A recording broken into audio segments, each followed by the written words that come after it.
आदाब ते सत श्री अकाल। तुसीं जुड़े होए हो पंजाबी रेडियो यूएसए दे नाल। पंजाबी रेडियो यूएसए दे नैशनल ਅਤੇ इंटरनेशनल रेडियो नैटवर्क्स ਦੇ ਨਾਲ-ਨਾਲ ਸਾਡੇ ਸਭ ਡਿਜੀਟਲ ਪਲੇਟਫਾਰਮ ਜਿਨ੍ਹਾਂ 'ਚ ਫੇਸਬੁੱਕ, YouTube, ਇੰਸਟਾਗ੍ਰਾਮ ਅਤੇ ਟਿਕਟੌਕ ਤੇ ਸਭ ਇੱਕਨੇ ਤੇ ਸੁਣਨ ਵਾਲਿਆਂ ਨੂੰ ਅਪਡੇਟ ਪਾਕਿਸਤਾਨ 'ਚ ਜੀ ਆਇਆਂ ਨੂੰ ਆਖਦੇ ਹਾਂ। ਮੈਂ ਹਾਂ ਆਪ ਸਭ ਦੇ ਨਾਲ ਮੌਜੂਦ ਪਰਵੀਨ ਮਸੂਦ ਤੇ ਮੇਰੇ ਨਾਲ ਸਾਥ ਦੇਣ ਲਈ ਮੌਜੂਦ ਨੇ ਮਸੂਦ ਮੱਲੀ ਜੀ। ਮਸੂਦ ਜੀ ਆਇਆਂ। बहुत धन्यवाद परवीन जी। मेरे वालों भी सब दर्शकों ਨੂੰ सब ਸਰੋਤਿਆਂ ਨੂੰ ਦੋਵੇਂ ਹੱਥ ਜੋੜ ਕੇ ਸਲਾਮ ਆਦਾਬ ਸਤਿ ਸ੍ਰੀ ਅਕਾਲ। ਅੱਜ ਦੇ ਅਪਡੇਟ ਪਾਕਿਸਤਾਨ 'ਚ ਅੱਜ ਜਦੋਂ ਅਮਰੀਕਾ 'ਚ 24 ਜੂਨ ਸਾਲ 2026 ਦਾ ਦਿਨ ਡੁੱਬ ਚੁੱਕਿਆ ਹੈ ਔਰ ਪਾਕਿਸਤਾਨ 'ਚ 25 ਜੂਨ ਸਾਲ 2026 ਦਾ ਦਿਨ ਚੜ ਚੁੱਕਿਆ ਹੈ। ਅੱਜ ਦੇ ਅਪਡੇਟ ਪਾਕਿਸਤਾਨ 'ਚ ਪਾਕਿਸਤਾਨ ਦੇ ਨਾਲ ਜੁੜੀਆਂ ਖਬਰਾਂ ਦੇ ਇਸ ਬੁਲੇਟਿਨ 'ਚ ਆਪ ਸਭ ਨੂੰ ਪੰਜਾਬੀ ਰੇਡੀਓ ਯੂਐਸਏ ਦੇ ਫ੍ਰੈਜ਼ਨੋ ਕੈਲੀਫੋਰਨੀਆ ਸਟੂਡੀਓਜ਼ 'ਚ ਜੀ ਆਇਆਂ ਨੂੰ ਕਹਿੰਦੇ ਹਾਂ। ਪਾਕਿਸਤਾਨ ਦੇ ਨਾਲ ਜੁੜੀਆਂ ਇਹ ਖਬਰਾਂ ਦਾ ਬੁਲੇਟਿਨ ਹਫਤੇ 'ਚ ਪਾਈਆਂ ਮੰਡੇ ਟੂ ਫਰਾਈਡੇ ਅਮਰੀਕਾ ਮੁਜਬ ਔਰ Tuesday to Saturday Pakistan India ਮੁਜਬ ਅਸੀਂ ਤੁਹਾਡੇ ਰੂਬਰੂ ਪੇਸ਼ ਕਰਨੇ ਆ। ਜੇ ਇਹਨਾਂ ਖਬਰਾਂ ਨੂੰ ਸਪਾਂਸਰ ਕਰਨਾ ਹੋਏ ਤੇ ਸਾਡਾ ਟੈਲੀਫੋਨ ਨੰਬਰ ਹੈ ਜੀ 408 272 5200 4082725200। ਵਧਨੇ ਖਬਰਾਂ ਲੈ ਪਾਕਿਸਤਾਨ ਨੂੰ ਦੁਨੀਆ ਹੁਣ ਇੱਕ ਪੀਸ ਮੇਕਰ ਦੇ ਤੌਰ ਤੇ ਜਾਣ ਰਹੀ ਹੈ। ਇਹ ਆਖਣਾ ਹੈ ਜੀ ਇਸਾਕ ਡਾਰ ਹੋਰਾਂ ਦਾ।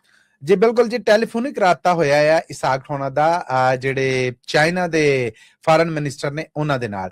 ਇਸ ਗੱਲਬਾਤ ਦੇ ਵਿੱਚ ਅਮਰੀਕਾ ਇਰਾਨ ਗੱਲਬਾਤ ਜਿਹੜੀ ਕਿ ਬਰਗਨ ਸਟਾਕ 'ਚ ਹੋਈ ਸੀਗੀ ਉਹਦੇ ਬਾਰੇ ਗੱਲਬਾਤ ਹੋਈ ਹੈ। ਉਹਦੇ ਤੇ ਉਹਨਾਂ ਨੇ ਵਿਚਾਰ ਵਟਾਂਦਰਾ ਕੀਤਾ। ਚਾਈਨਾ ਦਾ ਇਹ ਆਖਣਾ ਹੈ ਅਮਰੀਕਾ ਇਰਾਨ ਜੰਗਬੰਦੀ ਸਮਝੌਤਾ ਹੋਣ ਦੇ ਵਿੱਚ ਜੇ ਅਸੀਂ ਕੋਈ ਕਿਰਦਾਰ ਨਿਭਾ ਸਕਨੇ ਆ ਡਾਇਰੈਕਟ ਨਹੀਂ ਪਾਕਿਸਤਾਨ ਰਾਹੀਂ ਨਿਭਾ ਸਕਨੇ ਤੇ ਉਹਦੇ ਲਈ ਵੀ ਅਸੀਂ ਹਾਜ਼ਰ ਹਾਂ। ਇਹ ਪਹਿਲੇ ਵਾਰਾਂ ਦੋ ਟੋਕ ਲਫ਼ਜ਼ਾਂ 'ਚ ਖੁੱਲੀ ਆਫਰ ਜਿਹੜੀ ਉਹ ਚਾਈਨਾ ਵੱਲੋਂ ਆਈ ਹੈ।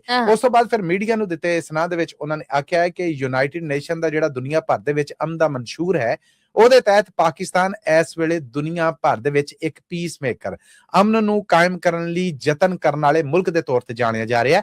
ਉਹਨਾਂ ਨੇ ਆਖਿਆ ਕਿ ਜਦੋਂ ਸਾਡੇ ਕੋਲ ਰਾਜ ਆਇਆ ਸੀਗਾ ਉਦੋਂ ਇਹ ਆਖਿਆ ਜਾ ਰਿਹਾ ਸੀਗਾ ਕਿ ਪਾਕਿਸਤਾਨ ਨੂੰ ਦੁਨੀਆ 'ਚ ਕੋਈ ਪੁੱਛਦਾ ਨਹੀਂ ਔਰ ਹਕੀਕਤ ਇਹੋ ਹੀ ਹੈ ਕਿ ਇਸਾਕ ਡਾਰ ਹੋਣਾ ਦੇ ਲਫ਼ਜ਼ ਨੇ ਕਿ ਹਕੀਕਤ ਇਹੋ ਹੀ ਹੈ ਕਿ ਉਦੋਂ ਪਾਕਿਸਤਾਨ ਸਫਾਰਤੀ ਤਨਹਾਈ ਦਾ ਸ਼ਿਕਾਰ ਸੀ। ਪਰ ਹੁਣ ਹਾਲਾਤ ਬਦਲ ਚੁੱਕੇ ਨੇ, ਵਕਤ ਬਦਲ ਚੁੱਕਿਆ ਆ, ਮੰਜ਼ਰ ਬਦਲ ਚੁੱਕੇ ਨੇ ਔਰ ਪਾਕਿਸਤਾਨ ਦੀ ਵਕਤ ਆ ਜਿਹੜੀ ਉਹ ਪੂਰੀ ਦੁਨੀਆ ਦੇ ਉੱਤੇ ਹੈ ਔਰ ਪਾਕਿਸਤਾਨ ਆਪਣਾ ਇਹ ਕਿਰਦਾਰ ਜਿਹੜਾ ਇਹਨੂੰ ਨਿਭਾਉਂਦਾ ਰਹੇਗਾ। ਨਾਲ ਹੀ ਇਸਾਕ ਡਾਰ ਹੋਣਾ ਦਾ ਇਹ ਆਖਣਾ ਸੀਗਾ ਕਿ ਜੇ ਇਹ ਸਮਝੌਤਾ ਹੋ ਜਾਂਦਾ ਆ ਤੇ ਇਹਦੇ ਨਾਲ ਪੂਰੇ ਖਿੱਤੇ ਦੇ ਉੱਤੇ ਚੰਗੇ ਅਸਰ ਨੇ ਜਿਹੜੇ ਉਹ ਪੈਣਗੇ। ਇੱਕ ਗੱਲ ਉਹਨਾਂ ਨੇ ਹੋਰ ਕਹੀ ਹੈ ਜਿਹੜੀ ਮੈਂ ਇੱਥੇ ਜ਼ਰੂਰ ਕੋਟ ਕਰਨਾ ਚਾਹਾਂਗਾ। ਉਹਨਾਂ ਨੇ ਆਖਿਆ ਕਿ ਈਰਾਨ ਦੇ ਉੱਤੇ ਪਾਬੰਦੀਆਂ ਰਾਤੇ ਰਾਤ ਨਹੀਂ ਮੁੱਕ ਜਾਣੀਆਂ। ਇਹਦੇ 'ਚ ਉਹਨਾਂ ਆਖਿਆ ਕਿ 6 ਮਹੀਨੇ ਤੱਕ ਦਾ ਵਕਤ ਕਿਸੇ ਫਾਈਨਲ ਸਮਝੌਤੇ ਤੱਕ ਅਪੜਨ 'ਚ ਲੱਗ ਸਕਦਾ ਹੈ। ਮਤਲਬ ਕਿ ਈਰਾਨ ਅਮਰੀਕਾ ਗੱਲਬਾਤ ਜਿਹੜੀ ਇੱਕ ਹੋ ਚੁੱਕੀ ਹੈ ਉਹਦੇ ਤੋਂ ਬਾਅਦ ਜਿਹੜਾ ਪੂਰੀ ਦੁਨੀਆ 'ਚ ਰੌਲਾ ਚੱਲ ਰਿਹਾ ਪਾਕਿਸਤਾਨ ਦੇ ਡਿਪਟੀ ਪ੍ਰਾਈਮ ਮਿਨਿਸਟਰ ਦਾ ਇਹ ਆਖਣਾ ਹੈ ਕਿ ਕੋਈ ਅਖੀਰਲੀ ਜਿਹੜਾ ਮਸਵਦਾ ਕੋਈ ਡਰਾਫਟ ਹੈ ਜਿਹੜਾ ਉਹ ਸਾਹਮਣੇ ਆਉਣ 'ਚ ਲਗਾਤਾਰ ਮੁਲਾਕਾਤਾਂ ਹੁੰਦੀਆਂ ਰਹਿਣ ਤੇ ਤਾਂ ਵੀ ਕੋਈ 6 ਮਹੀਨੇ ਦਾ ਟਾਈਮ ਲੱਗ ਸਕਦਾ ਹੈ। ਕਸ਼ਮੀਰ 'ਚ ਲਾਕਡਾਊਨ, ਬਿਲਾਵਲ ਜ਼ਰਦਾਰੀ ਦੀ ਖਾਜਾ ਆਸਫ ਤੇ ਚੜਾਈ, ਮੌਲਾਨਾ ਫਜ਼ਲੁਰ ਰਹਿਮਾਨ ਦਾ ਵੀ ਬਿਆਨ ਹੈ। ਕੀ ਅਪਡੇਟ ਹੈ ਮਸੂਦ? ਅਪਡੇਟ ਇਹ ਹੈ ਜੀ ਕਿ ਜਿਹੜੀ ਅਵਾਮੀ ਐਕਸ਼ਨ ਕਮੇਟੀ ਹੈ ਕਸ਼ਮੀਰੀਆਂ ਦੀ ਉਹ ਆਪਣੀ ਗੱਲ ਤੋਂ ਪਰਾਂ ਨਹੀਂ ਹੋਣ ਡਈ ਔਰ ਇਹ ਮਾਮਲਾ ਜਿਹੜਾ ਇਹ ਹੁਣ 24 ਜੂਨ ਤੇ ਅਪੜ ਗਿਆ ਹੈ ਔਰ ਲਗਾਤਾਰ ਇਹ 18ਵਾਂ ਦਿਨ ਹੈ ਜਿਹਦੇ 'ਚ ਸ਼ਟਰ ਡਾਊਨ ਹੜਤਾਲ ਹੈ ਜਿਹੜੀ ਉਹ ਵੀ ਸ਼ੁਰੂ ਹੋਈ ਪਈ ਹੈ। ਗੂੰਜ ਇਹਦੀ ਪਾਰਲੀਮੈਂਟ 'ਚ ਇਦਾਂ ਅਪੜੀ ਕਿ ਬਿਲਾਵਲ ਜ਼ਰਦਾਰੀ ਹੋਣੇ ਜਿਹੜੇ ਪ੍ਰਧਾਨ ਵੀ ਪਾਕਿਸਤਾਨ ਪੀਪਲਸ ਪਾਰਟੀ ਦੇ ਔਰ ਸੈਂਟਰ 'ਚ ਹੁਕਮਰਾਨ ਜਮਾਤ ਦੇ ਇਤਿਹਾਦੀ ਵੀ ਨੇ।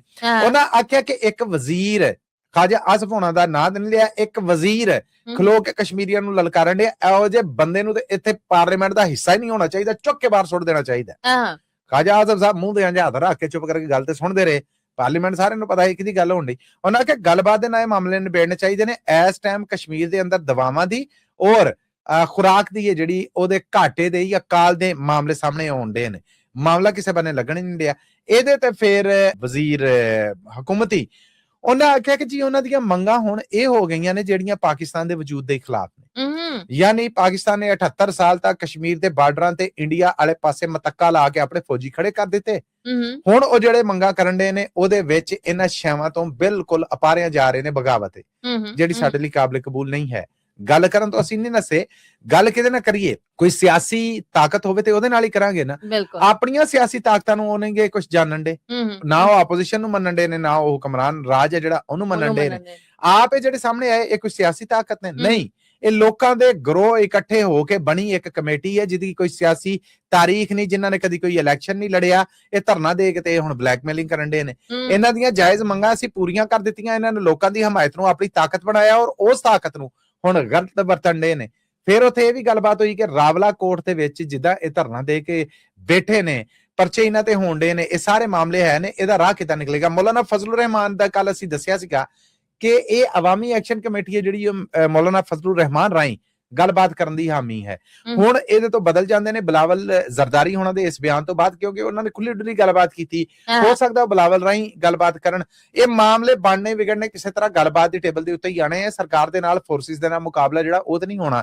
ਤਾਜ਼ਾ ਖਬਰ ਇਹ ਹੈ ਕਿ ਜਿਹੜਾ ਇਹ ਰਾਵਲਾ ਕੋਟ ਧਰਨਾ ਦੇਈ ਬੈਠੇ ਲੋਕ ਨੇ, ਇਹਨਾਂ ਨੇ ਐਲਾਨ ਕਰ ਦਿੱਤਾ ਕਿ ਜੀ ਅਸੀਂ ਪੁਰਅਮਨ ਧਰਨਾ ਦੇਈ ਰੱਖਾਂਗੇ। ਹਾਂ, ਇਹ ਧਰਨਾ ਰਾਵਲਾ ਕੋਟ ਤੋਂ ਤੁਰ ਕੇ ਮੁਜ਼ੱਫਰਾਬਾਦ ਤੱਕ ਜਾਏਗਾ।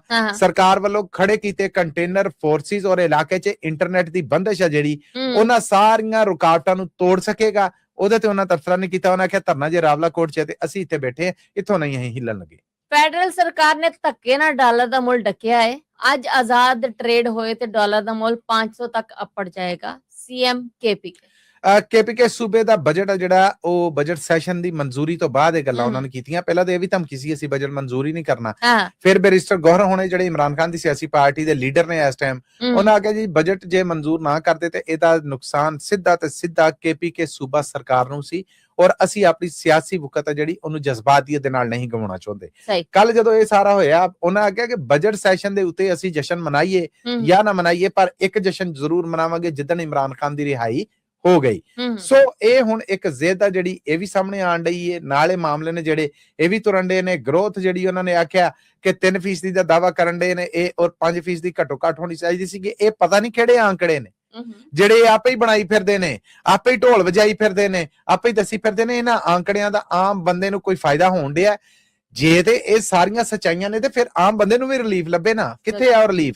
ਹਕੀਕਤ ਇਹ ਹੈ ਕਿ ਪਾਕਿਸਤਾਨ ਦਾ ਇਸ ਟਾਈਮ ਗਰੋਥ ਔਰ ਜਿਹੜਾ ਕਹ ਲੋ ਕਿ ਰਿਜ਼ਰਵ ਸਟਾਕ ਹੈ ਉਹ ਇੰਨਾ ਕੁ ਕਮਜ਼ੋਰ ਹੈ ਕਿ ਅੱਜ ਡਾਲਰ ਨੂੰ ਆਜ਼ਾਦ ਪ੍ਰਵਾਜ਼ ਪਾਕਿਸਤਾਨ 'ਚ ਕਰਨ ਦਿੱਤੀ ਜਾਏ ਤੇ ਪਾਕਿਸਤਾਨੀ ਰੁਪਈਏ ਦੇ ਮੁਤਾਬਕ ਉਹਦੀ ਕਦਰ 500 ਰੁਪਈਏ ਦਾ ਇੱਕ ਅਮਰੀਕੀ ਡਾਲਰ ਆ। ਇਹ ਤੇ ਹੁਣ ਸਰਕਾਰ ਜਿਹੜਾ ਹੈ ਉਹ ਸੱਜਾ ਖੱਪਾ ਖੇਡ ਕੇ ਤੇ ਪੱਤੇ ਖੇਡਣ ਡਈ ਹੈ ਤੇ ਤਾਂ ਇਹ 278 280 ਤੇ ਲੋਕ ਆ। ਹਕੀਕਤ ਹੈ ਜਿਹੜੀ ਉਹ ਇਸ ਤੋਂ ਬਿਲਕੁਲ ਅੱਡ ਆ ਜੋ ਸਰਕਾਰ ਦੱਸ ਰਹੀ। ਸਰਗੋਦਾ 'ਚ 7 ਸਾਲਾ ਬੱਚੀ ਦੇ ਨਾਲ ਜ਼ਿਆਦਤੀ ਕਰਨ ਵਾਲਾ ਪੁਲਿਸ ਮੁਕਾਬਲੇ 'ਚ ਮਾਰਿਆ ਗਿਆ ਹੈ। ਕੀ ਅਪਡੇਟ ਇਹ ਹੋਈ ਹੈ ਜੀ ਰਵਾਇਤੀ ਬਿਆਨ ਆ ਪੁਲਿਸ ਦਾ। ਗ੍ਰਿਫਤਾਰ ਤੇ ਇਸ ਬੱਚੀ ਦੀ ਲਾਸ਼ ਲੱਭਣ ਤੋਂ ਬਾਅਦ ਇਹਨੂੰ ਫੌਰੀ ਤੌਰ ਤੇ ਕਰ ਲਿਆ ਗਿਆ ਸੀਗਾ। ਇਹਦੇ ਸਾਥੀਆਂ ਦੀ ਵੀ ਗ੍ਰਿਫਤਾਰੀ ਹੈ। ਮਾਪੇ ਨੇ ਜਿਹੜੇ ਔਰ ਮੈਡੀਕਲ ਰਿਪੋਰਟ ਆ ਜਿਹੜੀ ਉਹ ਸਾਹਮਣੇ ਆਉਣ ਤੋਂ ਬਾਅਦ ਪਤਾ ਲੱਗੇਗਾ ਕਿ ਬੱਚੀ ਦੇ ਨਾਲ ਜ਼ੁਲਮ ਕਰਨ ਵਾਲਾ ਇੱਕ ਹੀ ਬੰਦਾ ਸੀ ਜਾਂ ਇੱਕ ਤੋਂ ਵੱਧ ਸਨ। ਪੁਲਿਸ ਦਾ ਕਹਿਣਾ ਕਿ ਇਹਨੂੰ ਅਸੀਂ ਝਾਲ ਚੱਕੀਆਂ ਲੈ ਕੇ ਜਾ ਰਹੇ ਸਾਂ, ਉੱਥੇ ਰਾਹ 'ਚ ਇਹਦੇ ਸਾਥੀ ਨੇ ਜਿਹੜੇ ਉਹਨਾਂ ਮੁਸੱਲਾ ਫਾਇਰਿੰਗ ਕੀਤੀ। ਆਪਣੇ ਸਾਥੀਆਂ ਦੀ ਫਾਇਰਿੰਗ ਦੇ ਨਾਲ ਇਹ ਮਰ ਗਿਆ। ਪੁਲਿਸ ਦੀ ਜਵਾਬੀ ਫਾਇਰਿੰਗ ਦੇ ਨਾਲ ਸਾਥੀ ਫਰਾਰ ਹੋ ਗਏ। ਉਹੀ ਜਿਹੜਾ ਇਹੋ ਜਿਹੇ ਜਾਲੀ ਪੁਲਿਸ ਮੁਕਾਬਲਿਆਂ ਵਾਸਤੇ ਬਿਆਨ ਹੁੰਦਾ ਉਹ ਦੇ ਕੇ ਤੇ ਇਹ ਹੈ ਕਿ ਅਦਾਲਤਾਂ 'ਚ ਕੇਸ ਜਾਇਆ ਕਿੱਥੇ ਇਨਸਾਫ ਲੱਭਦਾ ਔਰ ਕੌਣ ਆ ਜਿਹੜਾ ਹਰ ਕੋਈ ਅਦਾਲਤਾਂ ਨੂੰ ਫੇਸ ਕਰ ਸਕੇ, ਵਕੀਲਾਂ ਦੀਆਂ ਫੀਸਾਂ ਭਰ ਸਕੇ, ਕੰਮਕਾਰ ਛੱਡ ਕੇ ਕਾਰੋਬਾਰ ਛੱਡ ਕੇ ਇਨਸਾਫ ਲੈ ਸਕੇ।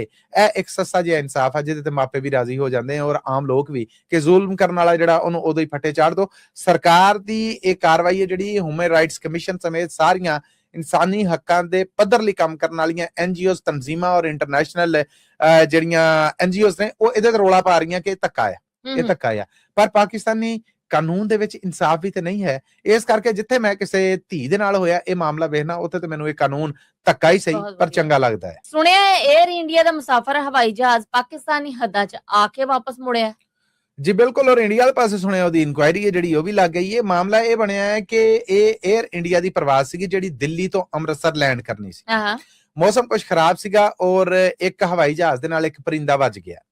ਸੋ ਉਹਦੀ ਜਾਂਚ ਕਰ ਰਹੇ ਸਨ ਔਰ ਖਰਾਬ ਮੌਸਮ ਕਾਰਨ ਇਹਨੂੰ ਹਵਾ 'ਚ ਸਟੇ ਕਰਨ ਲਈ ਆਖਿਆ। ਪ੍ਰਵਾਜ਼ ਦਾ ਨੰਬਰ AI 47922 ਦੱਸਿਆ ਗਿਆ ਹੈ ਔਰ 22 ਜੂਨ ਨੂੰ ਕਹਿੰਦੇ ਨੇ ਕਿ ਇਹ ਮਾਮਲਾ ਜਿਹੜਾ ਇਹ ਵਾਪਰਿਆ। ਪਰ ਇਹ ਹਵਾ 'ਚ ਉੜਦਿਆਂ ਰੇਡਾਰ ਟੂ ਰੇਡਾਰ ਔਰ ਕਮਿਊਨੀਕੇਸ਼ਨ ਟੂ ਕਮਿਊਨੀਕੇਸ਼ਨ ਹੋਈ ਤੇ ਉਹ ਪਾਕਿਸਤਾਨੀ ਰੇਡਾਰ ਦੇ ਨਾਲ ਹੋਈ। ਉਹਨਾਂ ਆਖਿਆ ਕਿ ਠੀਕ ਹੈ ਤੁਸੀਂ ਪਾਕਿਸਤਾਨੀ ਹੱਦਾਂ ਦੇ ਵਿੱਚ ਆ ਸਕਦੇ ਜੇ। ਫਿਰ ਇਹ ਥੋੜੀ ਦੇਰ ਲਈ ਪਾਕਿਸਤਾਨੀ ਹੱਦਾਂ 'ਚ ਆਇਆ ਔਰ ਉਸ ਤੋਂ ਬਾਅਦ ਅੰਮ੍ਰਿਤਸਰ ਤੋਂ ਵਾਪਸ ਚਲਾ ਗਿਆ ਦਿੱਲੀ ਨੂੰ। ਯਾਨੀ ਪਾਕਿਸਤਾਨੀ ਹੱਦਾਂ 'ਚੋਂ ਜਦੋਂ ਨਿਕਲਿਆ ਤੇ ਅੰਮ੍ਰਿਤਸਰ ਇਹਨੇ ਲੈਂਡਿੰਗ ਨਹੀਂ ਕੀਤੀ, ਇਹ ਵਾਪਸ ਦਿੱਲੀ ਜਾ ਕੇ ਲੈਂਡ ਕੀਤਾ। ਹੁਣ ਜਿਹੜੀ India the directorate general of civil aviation ਯਾਨੀ DGCA ਹੈ, ਉਹਨੇ 에ਅਰ ਇੰਡੀਆ ਦੇ ਖਿਲਾਫ ਇੱਕ ਇਨਕੁਆਇਰੀ ਲਾਈ ਹੈ ਕਿ ਜੀ ਅਸੀਂ ਜਿਹੜਾ ਇਸ ਜਹਾਜ਼ ਦਾ ਸਟਾਫ ਆ ਉਹਨਾਂ ਤੋਂ ਵੀ ਪੁੱਛ ਪ੍ਰਤੀਤ ਕਰ ਰਹੇ ਆ ਔਰ ਜਿਹੜਾ ਅੰਮ੍ਰਿਤਸਰ 에ਅਰਪੋਰਟ ਦਾ ਅਮਲਾ ਆ ਉਹਨਾਂ ਤੋਂ ਵੀ 에ਅਰ ਟ੍ਰੈਫਿਕ ਕੰਟਰੋਲ ਦਾ ਅਮਲਾ ਉਹਨਾਂ ਤੋਂ ਵੀ ਪੁੱਛ ਪ੍ਰਤੀਤ ਕਰ ਰਹੇ ਆ। 에ਅਰਲਾਈਨ ਦਾ ਇਹ ਆਖਣਾ ਕਿ ਜੀ ਅਸੀਂ ਦੱਸ ਪਾਈ ਸੀਗੀ, ਅਸੀਂ ਉਸ ਬਾਰੇ ਕਰ ਦਿੱਤੀ। ਇਹ ਹੁਣ ਇਨਕੁਆਇਰੀ ਹੁੰਦੀ ਹੈ ਜੀ ਅਸੀਂ ਇੰਜ ਕਰ ਦਾਂਗੇ ਉਂਝ ਕਰ ਦਾਂਗੇ। ਸਾਦਾ ਗੱਲ ਇਹ ਹੈ ਕਿ ਦੋਵੇਂ ਮੁਲਕਾਂ ਨੇ ਆਪੋ ਆਪਣੀਆਂ ਉਡਾਰੂ ਹੱਦਾਂ 'ਚ ਇੱਕ ਦੂਜੇ ਦੇ ਵੜਨ ਤੇ ਪਾਬੰਦੀ ਲਾਈ ਹੈ, ਪਰ ਜਦੋਂ ਕੋਈ ਕੁਦਰਤੀ ਆਫਤ ਬਣ ਜਾਂਦੀ ਹੈ ਤੇ ਫਿਰ ਲੋੜ ਪੈ ਜਾਂਦੀ ਹੈ, ਲੋੜ ਦੇ ਟਾਈਮ ਹੀ ਵਰਤਣਾ ਹੈ, ਖੋਲਣ ਇੱਕ ਦੂਜੇ ਦੀਆਂ ਹੱਦਾਂ, ਆਣਾ ਜਾਣਾ ਜਿਹੜਾ ਉਹ ਚੱਲਣ ਦੇਣ, ਔਰ ਜਿਹੜਾ ਨੁਕਸਾਨ ਚੱਲਣ ਦੇ ਨੇ ਉਹਦੇ ਦੋਵੇਂ ਛੁਟਕਾਰਾ ਲੈਣ। ਅਫਗਾਨ ਕਾਰਡ ਕੈਂਸਲ ਕਰਾਉਣ ਲਈ 26,000 ਅਰਜ਼ੀਆਂ ਆਈਆਂ ਨੇ। ਨਾਦਰਾ ਦੇ ਇਸ ਬਿਆਨ ਮਗਰ ਅਸਲ ਗੱਲ ਕੀ? ਇਸ ਬਿਆਨ ਦੇ ਮਗਰ ਅਸਲ ਗੱਲ ਇਹ ਹੈ ਕਿ ਮਜ਼ੇ ਤੇ ਮਾਈਆ ਹੁਣ ਆਉਣਗੇ। ਬਾਰਡਰ ਜਿੰਨਾ ਅਫਗਾਨਿਸਤਾਨ ਦਾ ਹੈ, ਉੱਥੇ ਜਿੰਨੇ ਇਹ ਪਠਾਨ ਕੌਮ ਜਾਂ ਕਬੀਲੇ ਰਹਿੰਦੇ ਨੇ, ਜਦੋਂ ਪ੍ਰਵੀਨ ਕੋਈ ਬੱਚਾ ਇਹਨਾਂ ਦਾ ਹੁੰਦਾ ਹੈ ਨਾ 18 ਸਾਲਾਂ ਦਾ, ਤੇ ਉਦੋਂ ਹੁੰਦਾ ਹੈ ਕਿ ਉਹਨੂੰ ਤੁਸੀਂ ਪਾਕਿਸਤਾਨੀ ਡਿਕਲੇਅਰ ਕਰਨਾ ਜਾਂ ਅਫਗਾਨੀ ਡਿਕਲੇਅਰ ਕਰਨਾ। ਅੱਛਾ, ਜੇ ਅਫਗਾਨੀ ਡਿਕਲੇਅਰ ਕਰੋਗੇ ਤੇ ਉਹਦੇ ਵਾਸਤੇ ਅਫਗਾਨ ਕਾਰਡ ਬਣਾਉਣਾ ਪਏਗਾ। ਜਦੋਂ ਤੁਸੀਂ ਅਫਗਾਨ ਮਹਾਜਰ ਕਾਰਡ ਬਣਾਉਂਦੇ ਜੇ ਤੇ ਫਿਰ ਯੂਨਾਈਟਿਡ ਨੇਸ਼ਨ ਵੱਲੋਂ ਤੁਹਾਨੂੰ $400 ਲੱਭਦਾ ਹੈ। ਠੀਕ ਹੈ, ਉਹ $400 ਦੇ ਬਦਲੇ ਇਹਨਾਂ ਸਾਰਿਆਂ ਨੇ ਇਹਨੇ ਵਾਹ ਕਾਰਡ ਬਣਵਾਏ। ਹੁਣ ਜਦੋਂ ਪਾਕਿਸਤਾਨ ਨੇ ਕਿਹਾ ਕਿ ਸਾਨੂੰ ਅਫਗਾਨ ਮਹਾਜਰ ਬੰਦੇ ਚੰਗੇ ਚਾਹੀਦੇ ਨਹੀਂ, ਜਾਓ ਆਪਣੇ ਮੁਲਕ ਜਾ ਕੇ $400 ਵਰਤੋ, ਫਿਰ ਵਕਤ ਪੈ ਗਿਆ ਕਿ ਹਾਏ ਹਾਏ ਇਹ ਕੀ ਬਣ ਗਿਆ। ਉੱਥੇ ਹੈ ਨਹੀਂ ਜੀ, ਅਸੀਂ ਤੇ ਪਾਕਿਸਤਾਨੀ ਸਾਂ, ਅਸੀਂ ਤੇ ਗਲਤੀ ਦੇ ਨਾਲ ਬਣਵਾ ਲਏ। ਹੁਣ ਇਹ 26,000 ਕਾਰਡ ਲੈ ਕੇ ਪਿਸ਼ਾਵਰ ਹਾਈ ਕੋਰਟ 'ਚ ਕੇਸ ਆ, ਔਰ ਪਿਸ਼ਾਵਰ ਹਾਈ ਕੋਰਟ ਨੇ ਕਹਿਤਾ ਕਿ ਨਾਦਰਾ ਦੇ ਕੋਲ ਜਾਓ। ਠੀਕ, ਨਾਦਰਾ ਦੇ ਮਹਿਕਮੇ ਦੇ ਉੱਤੇ ਇਲਜ਼ਾਮ ਹੈ ਜੀ ਸਾਡੇ ਕੋਲੋਂ ਗਲਤੀ ਦੇ ਨਾਲ ਬਣ ਗਿਆ, ਹੁਣ ਅਸੀਂ ਰਿਕਾਰਡ ਠੀਕ ਕਰਨੇ, ਅਸੀਂ ਪ੍ਰੂਫ ਦੇਣੇ, ਉਹ ਲੈਣ ਨਹੀਂ ਦੇ। ਨਾਦਰਾ ਦਾ ਮਹਿਕਮਾ ਕਹਿੰਦੇ ਜੋ ਤੁਸੀਂ ਇਹ ਬਣਵਾਏ ਸਨ, ਉਹ $460 ਆ ਜਿਹੜਾ ਉਹਨੂੰ ਇੰਜੋਏ ਕੀਤਾ ਸੀਗਾ, ਉਦੋਂ ਨਹੀਂ ਚੇਤਾ ਕਿ ਤੁਸੀਂ ਗਲਤ ਕੰਮ ਕਰ ਰਹੇ ਜੀ, ਅਸੀਂ ਨਹੀਂ ਕੈਂਸਲ ਕਰਨਾ, ਅਦਾਲਤੀ ਹੁਕਮ ਲੈ ਕੇ ਆਓ। ਹੁਣ ਅਦਾਲਤ ਨੇ ਉਧਰ ਤੋਰਿਆ ਔਰ ਨਾਲ ਆਖਿਆ ਕਿ ਇਹਨਾਂ ਸਾਰਿਆਂ ਦੇ ਕੇਸਾਂ ਦਾ ਫੈਸਲਾ 4 ਮਹੀਨੇ ਦੇ ਵਿੱਚ ਕਰੋ। 4 ਮਹੀਨੇ 'ਚ ਨਾਦਰਾ ਅਗਰ ਫੈਸਲਾ ਨਹੀਂ ਕਰਦਾ ਤੇ ਫਿਰ ਇਹ ਅਦਾਲਤੀ ਬੁਆ ਖੜਕਾਉਣ, ਫਿਰ ਅਦਾਲਤ ਉਹਦੇ ਤੇ ਜਜਮੈਂਟ ਜਾਂ ਸੁਣਵਾਈ ਹੈ ਜਿਹੜੀ ਉਹ ਕਰੇਗੀ। ਫਿਲਹਾਲ ਉਹ $400 ਮਗਰ ਜਿਹੜੇ ਕਹਿੰਦੇ ਸੀ ਨਾ ਮੈਂ ਨਹੀਂ ਪਾਕਿਸਤਾਨੀ, ਹਮ ਤਾਂ ਅਫਗਾਨੀ ਹੈ ਮਾੜਾ ਉਹ ਵਾਲਾ ਵਈ ਹੁਣ ਇਹ ਉਹ $400 ਆ ਜਿਹੜਾ ਉਹ ਜਦੋਂ ਖਾ ਪੀ ਕੇ ਤੇ ਪਤਾ ਲੱਗਾ ਕਿ ਹਜ਼ਮ ਅਫਗਾਨਿਸਤਾਨ ਵਾਲੇ ਪਾਸੇ ਜਾ ਕੇ ਹੋਣਾ, ਜਿੱਥੇ ਤਾਲਿਬਾਨਾਂ ਨੇ ਬੁਰਖੇ ਪਵਾ ਦੇਣੇ ਆ, ਸ਼ੇਵ ਵੀ ਨਹੀਂ ਕਰਨ ਦੇਣੀ, ਕੁੜੀਆਂ ਵੀ ਸਕੂਲੇ ਨਹੀਂ ਜਾਣੀਆਂ, ਸਹੂਲਤ ਵੀ ਕੋਈ ਨਹੀਂ ਹੈ, ਤੇ ਇਹ $400 ਇੱਕੋ ਵਾਰੀ ਲੱਭਿਆ ਆ, ਇਹ ਹੁਣ ਅੱਗੇ ਲੱਭਣਾ ਵੀ ਨਹੀਂ। ਉਦੋਂ ਕਹਿੰਦੇ ਨੇ ਜੀ ਅਸੀਂ 400, ਇੱਥੇ ਤੱਕ ਇਹ 26,000 ਨੇ ਜਿਹੜੇ ਇਹ ਕਹਿੰਦੇ ਅਸੀਂ $400 ਵਾਪਸ ਮੋੜਨ ਨੂੰ ਤਿਆਰ ਆ, ਸਾਡਾ ਰਿਕਾਰਡ ਠੀਕ ਕਰ ਦਿੱਤਾ ਜਾਏ। ਸੋ ਇਹ ਰੋਲਾ ਆ ਜੀ। ਮਸੂਦ ਦੇ ਨਾਲ ਹੀ ਅਸੀਂ ਆਪਣੇ ਸਰੋਤਿਆਂ ਕੋਲ ਲੈ ਰਹੀ ਇਜਾਜ਼ਤ, ਪਰ ਜਾਣ ਤੋਂ ਪਹਿਲੇ ਉਹੀ ਇੱਕ ਗੱਲ ਜਿਹੜੀ ਜਾਂਦੇ ਕਰਨੇ ਹੁੰਦੇ ਆ। ਇਹ ਖਬਰਾਂ ਤੁਸੀਂ ਪੰਜਾਬੀ ਰੇਡੀਓ USA ਦੇ ਨੈਸ਼ਨਲ ਔਰ ਇੰਟਰਨੈਸ਼ਨਲ ਰੇਡੀਓ ਨੈਟਵਰਕ ਦੇ ਨਾਲ ਸਾਡੇ ਡਿਜੀਟਲ ਪਲੇਟਫਾਰਮ ਜਿਨ੍ਹਾਂ 'ਚ ਪੰਜਾਬੀ ਰੇਡੀਓ USA ਦਾ ਫੇਸਬੁੱਕ ਹੈ, YouTube ਹੈ, ਇੰਸਟਾਗ੍ਰਾਮ ਔਰ ਟਿਕਟੌਕ ਹੈ, ਉਹਦੇ ਤੇ ਵੇਖ ਵੀ ਸਕਦੇ ਜੀ। ਹਫ਼ਤੇ 5 ਦਿਨ ਅਮਰੀਕਾ ਮੌਜਬ Monday to Friday, Pakistan India ਮੌਜਬ ਟਿਊਜ਼ਡੇ ਟੂ ਸੈਟਰਡੇ। ਇਹ ਖਬਰਾਂ ਅਸੀਂ ਤੁਹਾਡੇ ਰੂਬਰੂ ਲੈ ਕੇ ਹਾਜ਼ਰ ਹੁੰਨੇ ਆ। ਇਹਨਾਂ ਖਬਰਾਂ ਨੂੰ ਸਪਾਂਸਰ ਕਰਨਾ ਹੋਵੇ ਤੇ ਸਾਡਾ ਟੈਲੀਫੋਨ ਨੰਬਰ ਹੈ ਜੀ 408 272 5200 4082725200। ਇਹਦੇ ਨਾਲ ਹੀ ਅਪਡੇਟ ਪਾਕਿਸਤਾਨ ਦੇ ਵਿੱਚੋਂ ਸਾਨੂੰ ਦਿਓ ਇਜਾਜ਼ਤ। ਅਗਲੇ ਅਪਡੇਟ ਪਾਕਿਸਤਾਨ ਤੱਕ ਲਈ ਮੇਰਾ ਤੁਹਾਡਾ ਸਾਡਾ ਸਾਰਿਆਂ ਦਾ ਰੱਬ ਰਾਖਾ।